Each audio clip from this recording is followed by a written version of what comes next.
me great honor to introduce this year's 2020 guest speaker. Major Greg Gibson served as an active duty U.S. Air Force F-15 pilot from May 1989 through September 1999. While flying the F-15, he was stationed in Germany for 5 years and Florida as an F-15 instructor pilot for 3 years, as well as other stateside U.S. bases. He has flown 74 combat missions in the Persian Gulf theater and has tallied 223 combat hours. He was awarded 3 Air Medals and 1 Aerial Achievement Medal for his combat operations.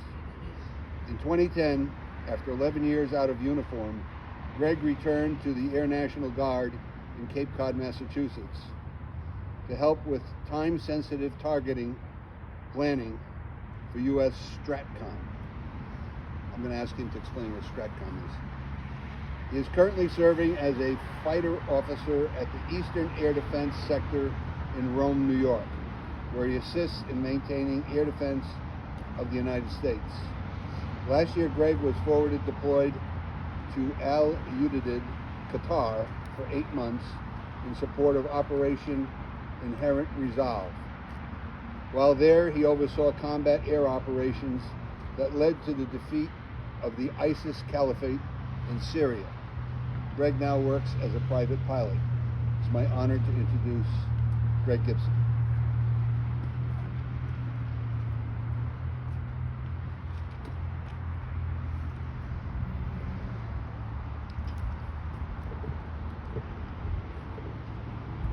First Lieutenant Laura Piper.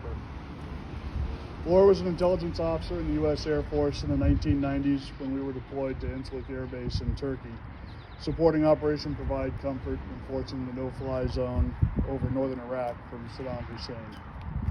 She was also the fiancée of our squadron intelligence officer, Lieutenant Dan Murray. Being engaged, we saw a lot of Laura at our cookouts, our bonfires. Now, one time we rappelled off the 3rd floor balcony with the Brits after maybe a few too many cocktails. She was not impressed with that by her fiancé. On April 14th, 1994, 2 of our squadron's F-15s flew into northern Iraq to investigate some radar contacts that were violating the no-fly zone. They found 2 helicopters that were hundreds of miles from any known friendlies, not following any of the procedures for safe passage of friendly aircraft. The pilots engaged and shot down the 2 helicopters as prescribed by the current rules of engagement.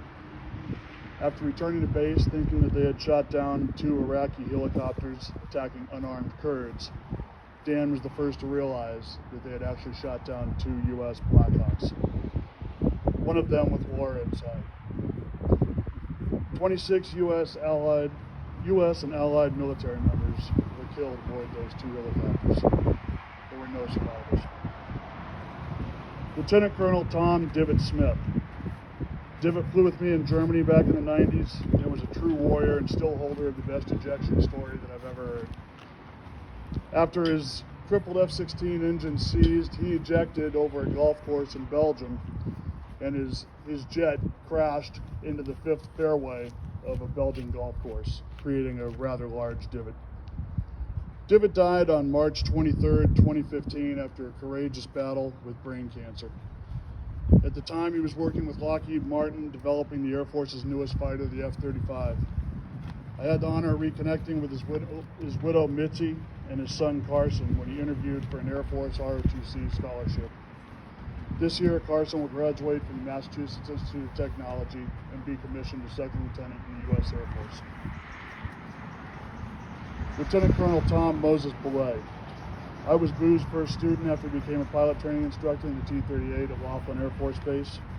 We used to always fly up to San Antonio to visit a pretty girl he just met up there named Tony. Boo spent so long as a pilot training instructor that when he finally got his chance to fly fighters, they renamed him as Moses. I guess because both of them were about the same age when they hit the peak of their careers. Moses went on to command the USAF Aggressor Squadron in Nellis Air Force Base. The aggressors fly enemy tactics to train U.S. fighter pilots how to fight and survive the next war. On July 30th, 2008, while performing an adversary tactic during a red flag exercise, Moses' F-15 went out of control. An RAF exchange pilot that Moses had flown with in the United Kingdom was riding in his back seat that day. He safely ejected when he saw that the jet was out of control. The last thing he heard Moses saying over the intercom was, hang on, I've got it. Moses' jet hit the desert floor about 100 miles north of Las Vegas. There was no attempted ejection. I still exchange Christmas cards with Tom's widow, Tony. They'd gotten married by the time I graduated from pilot training. And a few years ago, the main auditorium at Red Flag, where Moses had led his last flight, was renamed Bullseye Auditorium. Major Gray Zane Lowry. Zane was an F-15 pilot in our squadron at Spangdahlem Air Base in Germany. On May 30th, 1995, Zane was leading a two-ship formation takeoff where both aircraft rolled down the runway feet apart from each other. Zane called over the radio that he was having a flight control problem and for his wingman to make his own takeoff. As his wingman climbed about 100 feet off the runway, he saw Zane try one last time to get his crippled jet airborne. He was unsuccessful. The jet flipped over in the grass beside the runway and slid through a fence, killing him instantly. Fast forward 20 years when my son Nathan was a Boy Scout in Troop 1607 here in Southbury. I was on a camp out with his troop and talking with their scoutmaster, Rick Lowry. Rick was telling me how he used to have a cousin who flew F-15s, but he was killed over in Germany. It was then, sitting around a campfire in the woods, that I finally put two and two together and realized the similarity in the last names. I told Rick the story of his cousin's last flight, and Rick was able to reconnect me with Zane's mother, Lois Lowry, a children's book author in Boston, so I could share some of the stories of the great memories that I had of her son while we were stationed over in Germany together. Navy Chief Shannon Kent. Last year in 2019, I was a lucky recipient of a surprise 8-month, all-expense Air Force paid deployment to Al-Udeid Air Base in the sands of Qatar. I explained that as a traditional Air National Guardsman, my unit's mission was homeland defense, not deployment. I was way too old to deploy, and I was a Marriott Platinum member. There was no way I could sleep in a tent for 8 months. Unfortunately, my pleas fell on unsympathetic ears, and I was assigned to the Air Operations Center as the senior offensive duty officer in charge of offensive air operations in the fight against ISIS in Syria. The first week I was in country, a suicide bomber killed 19 people, including 4 Americans in Manbij, Syria. One of them was Navy Chief Shannon Kent. Her body passed through our base at Al-Udeid and was transferred to another aircraft to take her back to her home in upstate New York, just miles from my Air National Guard unit. For the next 6 months, there was an ongoing hunt for the terrorist who had planned and carried out this attack.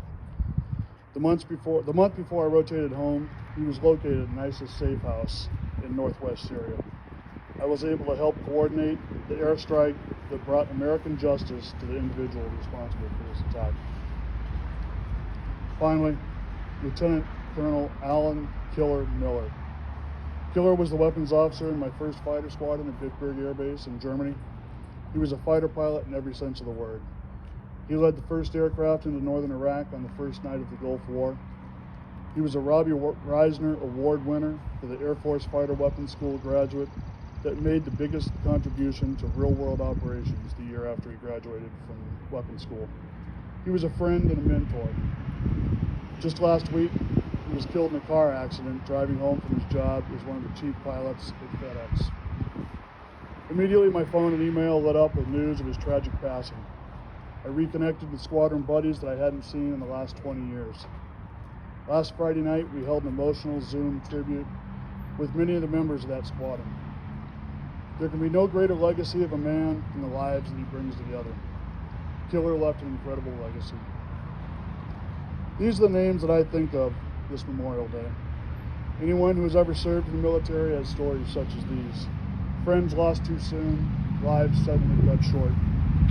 Today is the day that we remember these names, reflect on the losses, honor their sacrifices. We here today are the lucky ones. Having once written a blank check to our country, we were never called upon to make that ultimate sacrifice.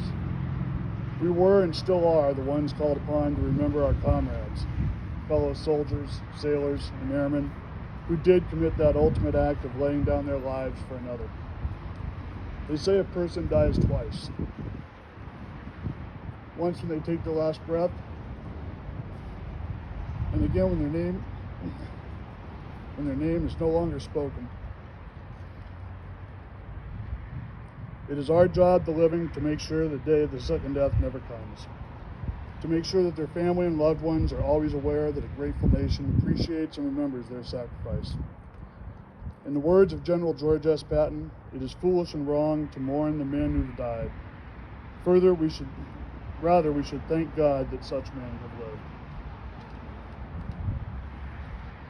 I'd like to thank the Southbury Memorial Day Committee for asking me to speak here today. I'd like to thank Mary Corsu for all her hard work that she put into this great event every year, and for the extra hoops that she had to jump through to make this year happen.